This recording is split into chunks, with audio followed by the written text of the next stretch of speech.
given the increasing diversity of America's populations, the dangers of sectarianism are greater than ever.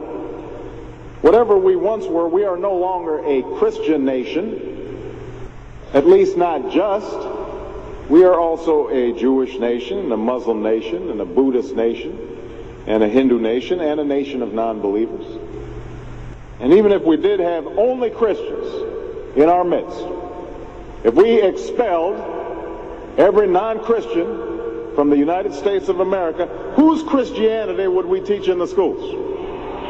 Would it be James Dobson's or Al Sharpton's? Which passages of Scripture should guide our public policy? Should we go with Leviticus, which suggests slavery is okay, and that eating shellfish is an abomination? Or we could go with Deuteronomy, which suggests stoning your child if he strays from the faith? Or should we just stick to the Sermon on the Mount, a passage that is so radical that it's doubtful that our own Defense Department would survive its application? So before we get carried away, let's read our Bibles now. Folks haven't been reading their Bible. Which brings me to my second point. Democracy demands that the religiously motivated translate their concerns into universal rather than religion-specific values. What do I mean by this? It requires that their proposals be subject to argument and amenable to reason. Now, I may be opposed to abortion for religious reasons, to take one example, but if I seek to pass a law banning the practice, I can't simply point to the teachings of my church or evoke God's will.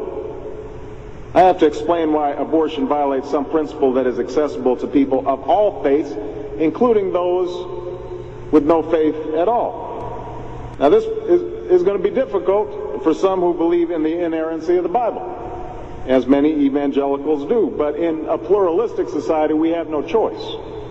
Politics depends on our ability to persuade each other of common aims based on a common reality. It involves compromise, the art of what's possible. And at some fundamental level, religion doesn't allow for compromise. It's the art of the impossible. If God's spoken, then followers are expected to live up to God's edicts, regardless of the consequences. Now, to base one's own life on such uncompromising commitments may be sublime, but to base our policy making on such commitments would be a dangerous thing. And if you doubt that, let me just give you an example. We all know the story of Abraham and Isaac. Abraham's ordered by God to offer up his only son. Without argument, he takes Isaac up to the mountaintop, he binds them to the altar, raises his knife, prepares to act as God commanded. Now, we know things worked out. You know, God sends down an angel to intercede at the very last minute. Abraham passes God's test of devotion. But it's fair to say that if any of us leaving this church saw Abraham on the roof of a building raising his knife, we would at the very least call the police and expect the Department of Children and Family Services to take Isaac away from Abraham.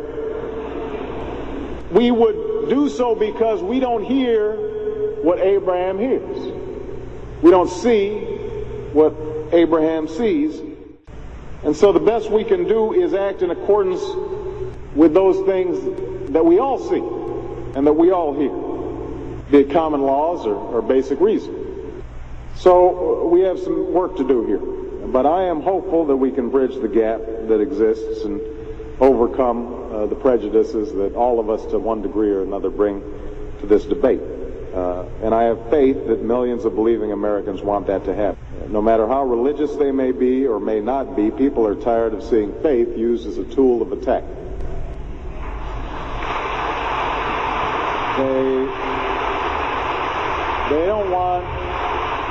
They don't want faith used to belittle or to divide, because in the end, that's not how they think about faith in their own lives.